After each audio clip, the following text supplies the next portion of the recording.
Lucy, come on. Come on, baby. Come on. Come on. Good job. Hi, guys. Today we're going to talk about Lucy, my Indian ringneck. And more specifically, how I've been able to get her to fly to me in 3 months. So before we start and you can actually understand the challenge really well, I'm just going to talk a little bit of how she was when I first got her. So do you want to go here? Yeah. So when Lucy arrived at home, she was untamed. She was a breeding bird. So her purpose was only for breeding. And the breeder that I got her from said she's not to be handled. She's aggressive. You won't be able to do anything with her, really. It's a bird that's meant to be in her cage and really, or if you want to breed her. Well, I decided to take the challenge and to not listen to what that breeder told me. You want to come see me? Come in. Come in. Come in. Come. Come. Okay, good job. Get this one too. I'm going to give you another one here. I get this one too. Good job, baby. You're now so gentle. You're now so gentle. She's not yet super comfortable, I want to say, when she's on me, just to like stay around and not really do anything. But as you can see, she actually flies to me, right? When I recall her. Okay, you want to come here now? Okay. Are you okay? Yeah? If you're interested in knowing a little bit more about her story and why I decided to add her to my flock, let me know in the comments below. I would be really happy to do a video if you're interested in hearing about this. Lucy here is a little bit of the reason why I made this YouTube channel, actually, because I discover with her that sometimes we have a concept of things we can actually with a bird and we're actually wrong. And in her case, I didn't really have high expectations because of what the breeder told me, right? So my expectation really was at the beginning, if I can actually just have her to move around without really manipulating her, I'm going to be quite happy about that. If I can interact with her, I didn't even expect to really be able to have her to fly to me until maybe like a year, because she was so aggressive when I got her. So day one, I realized really, really quick that it was difficult to get my hands in her cage. I realized really quick with what the breeder, her last owner, gave me for food, that her diet was not okay. And I realized that I had to put a lot of work into that bird to make something happen, but I was really up for the challenge. So on day one, right away, I started to actually see if she would be interested in target training. If you don't know what target training is, you want to watch the video that I'm linking here. So I started day one with target training in her cage. So she was in her cage through the bars, and I realized that she was actually curious and she wanted to kind of interact with me. The issue, it was basically that her food was just treats, dried fruit, peanuts, sunflower seeds, safflower seeds. Like, it was basically just treats in there. Are you okay, baby? Are you eating now? You're eating pellets? Okay. So what actually saved me to be able to do some kind of target training with her while I was, are you okay? While I was still trying to work on the diet, was that I realized that she loved pine nuts, and she did not have pine nuts in her food, her regular diet. So that really saved me. So I kept the pine nuts just for target training. So I've been able to do that in the cage and slowly interact with her while I was doing the diet conversion into pellets and fresh food and all of that. So, and even fresh food was difficult. The chop was, even though her last owner said that she was eating fresh food and she was eating chop, I don't think she was eating chop like every single day. Because I had a little bit of a hard time with that as well. So day one, I actually kept her diet in her cage. And then day two, I started already to the diet conversion because I think it really goes hand in hand, training and the diet. If you're trying to train the bird and have some kind of motivation to do something they don't want to, with something that they eat all day long anyways, it's like a child. If you say, oh, you're going to get ice cream if you're nice, or if you clean your room or whatever, but they always get ice cream. Like, why would I do something to get a reward it's not really a reward because I get it all the time, right? So it's a little bit the same idea here. Do you want to come see me? Come on. Come on, baby. Come on. You can do it. Come on. Okay, good job. So day one, target training. Day two, I started the diet conversion already with her. You're really on the tip of my finger here. Are you okay? You're stressed a little bit, eh? You're not. She's still not super comfortable on my hands, but she's doing way better. So my thought process was, she had a history with her last owner. This is how they were doing things, whatever. She's never been handled properly. So she was petrified of my hands. Let's circle back to when I was doing the target training. So I was doing the target training and giving her the treats through the bars. And she was so petrified and so scared of my hands that she would want to bite me at the same time as trying to get that treat. I realized really quick that her biting response was a fight or flight response, was a fight response. As soon as she was scared or stressed, she would lunge or try to bite me. So I realized that really, really quick. And the cool thing about target training is you can put calm on cue with the target. So to touch the target calmly, so it's calming down the bird. So that really helped. It took a little while, but it did help that relationship. And my idea was, what I wanted is from the get-go, not have any negative interactions with her. Because for me, we were starting on a clean slate. She had no history with me at all. New home, new people, all of this is new for her. So if I start slow and I build on positive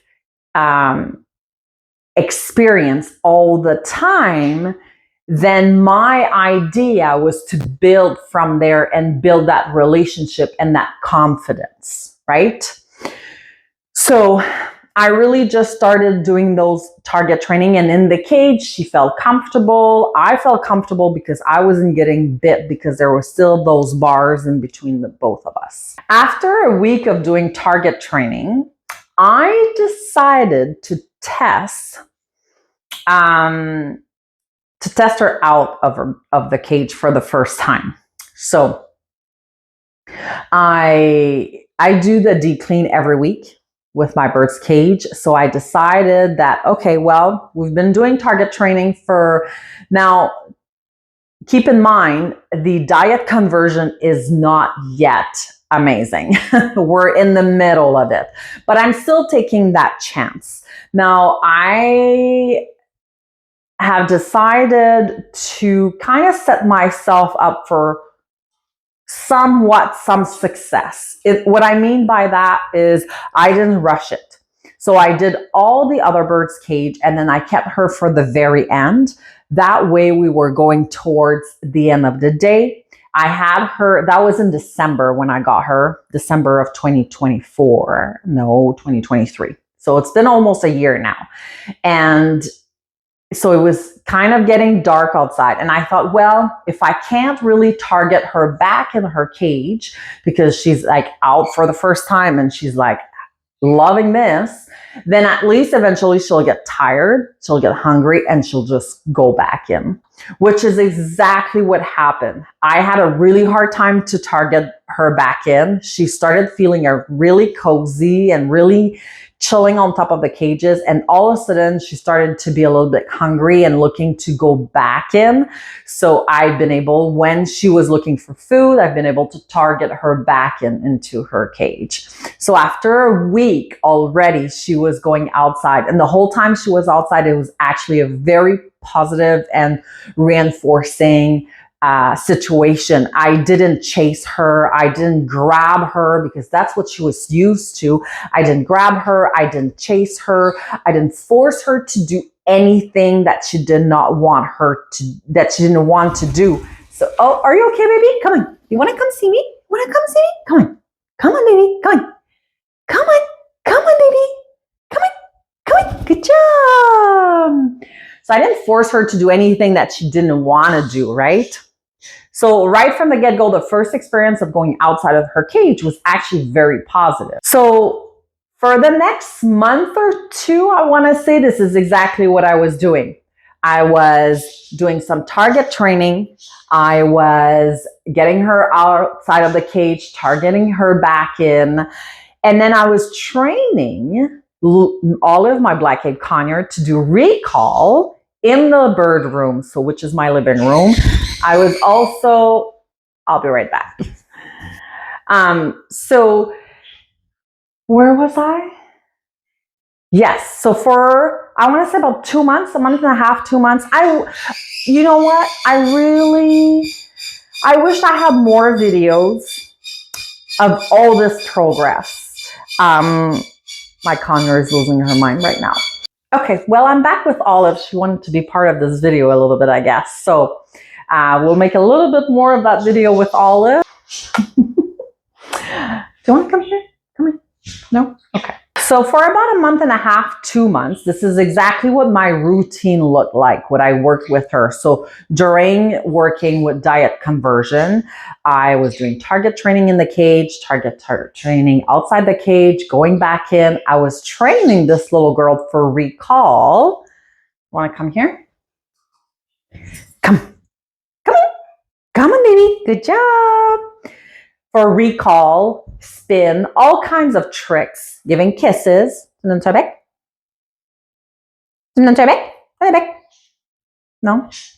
You're eating. Okay, got it. So all kinds of tricks that I was training her, and I wouldn't say, because right now sometimes I train outside of the living room or the bird room just because it's distracting for them to hear the other birds. But in that case, I thought it was a really good thing to actually train her in the living room in front of Lucy so that Lucy could see that I'm not a threat, that she is not scared of me, that we actually have some type of communication and interaction, and she gets treats for things she does. So because they learn, birds, they do learn from one another, right? So I really use that moment. Yes. And then I decided to try spin with both. So I had Olive on a little tea stand on the desk, and I had Lucy on the actual bigger tea stand, and I was doing a spin for Olive, treat. Spin for Lucy, treat. Well, Lucy, I was teaching her the spin with the target and everything. So that was after the target training. The second trick really was the spin for Lucy. And she really discovered training, and she is amazing at training. She loves it. She is eager. She wants to learn. She learns really, really fast. So it's awesome to train her to do all kinds of things. Do you want to come see me? Come on. Come on, baby. Come on. Step up. No, no, no, no, no. Ugh, she just pooped. I'll be back. All right. I'm back. The birds are sleeping now, or kind of. One day, we're about 3 months in. So I had it in December. So that was, yeah, I want to say March. I'm cleaning the cages, and then I get to hers, and her body language is very different. She is leaning towards me. She's kind of opening her wings. She's showing me signs of, and she's on the top of her cage when she does that. She's literally showing me signs that she wants to fly to me. And at that time, I'm actually scared, because when she is scared, and I've experienced this a few times with her, then when she's scared, she lunges at me to bite me. So I'm like, oh, what am I going to do? Should I call her? I decided to call her. So I had like a big hoodie. I kept my sleeve down, and I went like this with a treat. I had a treat. I had a pine nut in my fingers, and I said, come on, come on, come on, Lucy. And she flew to me right away. Like, it didn't take so long. She flew to me, and she was like eye pinning my arm. Like, I could tell that in her mind, she was like, what am I doing? Am I staying here? Am I biting her? Am I leaving? So I literally shoved a treat in her. I shoved that treat in her mouth so quick. That way I said, well, she won't be able to bite me, right? So she took the treat, and then she flew off back in her cage. I let her eat her treat, and then I tried it again. This time, I waited. I didn't shove that treat right away in her mouth, and she actually bit me. She didn't bite me really, like, it wasn't a big bite. It was I'm stressed. I'm overwhelmed. Like, I'm on your arm, and plus I had my sweater, so it's like it wasn't like literally on my skin. But it was a fear response, right? So she did not have a treat for this, because she actually bit me. I let her settle a little bit, and then I called her back again. And this time, I still waited a little bit, but she actually didn't bite me. And I said, good job, and I gave her the treat. And that was the beginning of her flying to me. And from that moment, I've been able to recall train her. And she is still scared of fingers. She is still not really stepping up. This is something that I need to work on. I'm just running out of time a little bit, but I'm going to work on this, on the stepping up. Right now, I don't need it that much anyways, because usually when I call her, she's just going to fly to me. So it's not really an issue right now that I really need her to know how to step up. But this is something that we're going to work on. But right now, she's more comfortable to fly to me. But at the beginning, she wouldn't fly to my hand. So at first, it was flying to me with a sweater. Then started to, lift my sweater up a little bit, my sleeves up, and then she would land on my bare skin. And then slowly I've been able to move her towards my hand. And now, as you can see, when I recall, she actually lands on my hand and she stays there. She is not necessarily content on my fingers. She's a little bit fidgety, if I could use that word. But she's no longer petrified, and she's willing to do it. almost every single time. Now, if you would like to have a part 2 to this video, telling you how I've been able to have her fly to my arm, land on my arm to now, fast forward to like 9 months later, almost, to land on my fingers, how I've been able to progress to that. Let me know in the comments below, and I will make a part 2 for you guys.